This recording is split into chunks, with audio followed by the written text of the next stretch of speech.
Stereotypes. Whether about a national group, a religious group, or some other type of group, they've always existed and always will, no matter how much one might dislike them.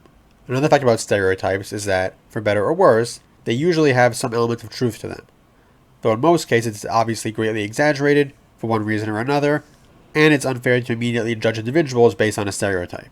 But again, they do exist and are often a good source of humor, when done in a way that makes it clear it's all in good fun. Why am I talking about stereotypes?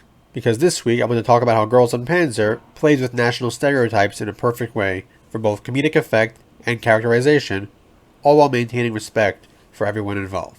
This video will probably be very spoiler light, but just to be safe, here's a warning anyway. So, anyone who's seen Girls Und Panzer knows that all of the schools, with the notable exception of our main focus Ori, are themed after one specific country. It's also worth noting that many casual viewers mistakenly think that the schools are meant to actually be from those countries, though in reality, they're all just Japanese schools play acting their school's cultural theme. This fact is actually important to talking about the show's use of stereotypes, we'll get back to that a bit later. All of the different national stereotypes used by schools and Girls Und Panzer are inspired by, to one degree or another, real-life stereotypes, specifically those relevant to the time around World War II, as befits the tanks they use in Senshiro. St. Gloriana, based on Great Britain, loves themselves some tea, and they have very calm, stately demeanors, rosehip aside. A pretty standard and classic British stereotype. It's understandable that a casual viewer might think they were meant to actually be British. Chiitan is also a very obvious one. They're really passionate and brave fighters, to a fault, putting their desire for a glorious charge first, with thinking and safety coming in second. It's obviously a somewhat extreme parody of World War II era Japan, specifically some of its more infamous tactics. Interestingly though, they're the only school whose members are actually of the nationality they're themed after, though the Japan they're play acting is from a very different era.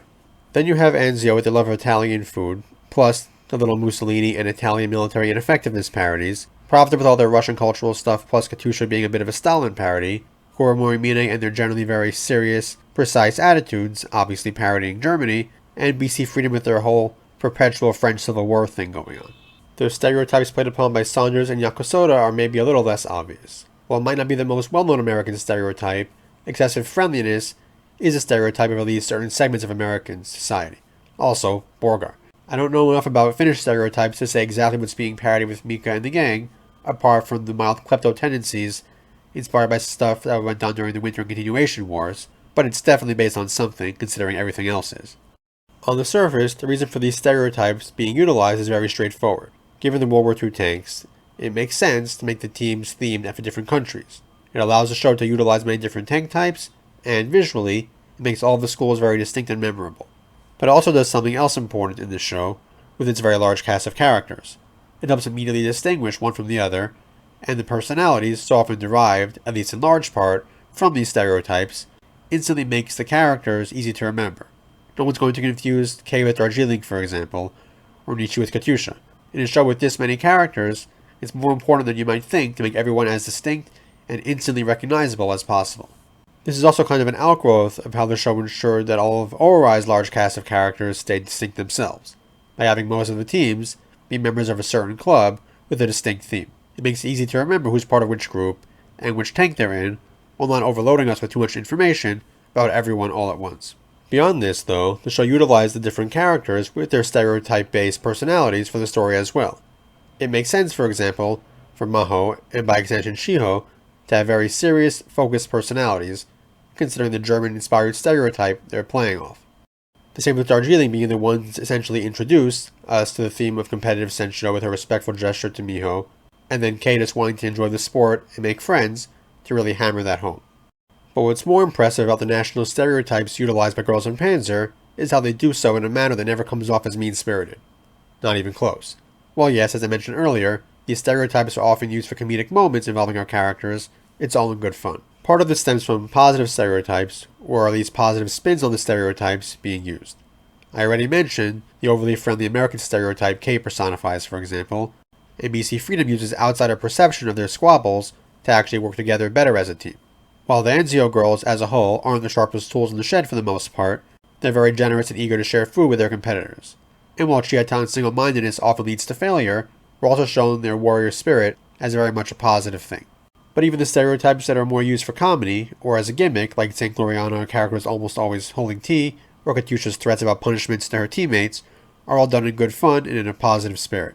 You don't see the characters making fun of or attacking the nationalities other girls are basing their team themes off of. Well, apart from Anchovy's harsh burn regarding British cuisine in Nationality Part 3. If there was any doubt about the show just enjoying poking fun at everyone, its Japanese creators arguably poke the most fun at themselves via Chiatan. All of the school's varying approaches to Senshiro are treated with respect, even when a weakness in their strategy or mindset is brought up. Someone always has something nice to say as well. And of course, the fact that these characters are not meant to actually represent their themed nation, but are really just Japanese girls having fun LARPing, creates a degree of separation that also helps make it more clear that this is all in good fun. The girls are play acting because they like their school's culture, and since they aren't native to it, it makes sense in the universe that they kind of lean into an exaggerated portrayal. But again, respect, both of their chosen cultural theme and of those portrayed by other schools, is the name of the game. Amongst other themes, Girls Und Panzer is kind of a celebration of embracing the differences between people, while still getting along and being able to work together, to respect other cultures, while still being able to have a laugh at times, both at others and at yourself. No one and no culture is 100% perfect, just like no person is perfect. We should all be able to acknowledge that without feeling insulted. It's like when friends mess with each other. No one takes it seriously or gets mad, since we all know it's in good fun, and that we'll get what we just gave out pretty soon. The world would be a better place if more people realize that not everything is an attack, and that we can laugh at each other and ourselves without having problems with each other. It's just another example of a very wholesome, positive theme imbued in Girls Und Panzer. It's not something we see all that often, sadly, so it's important to cherish it when we do.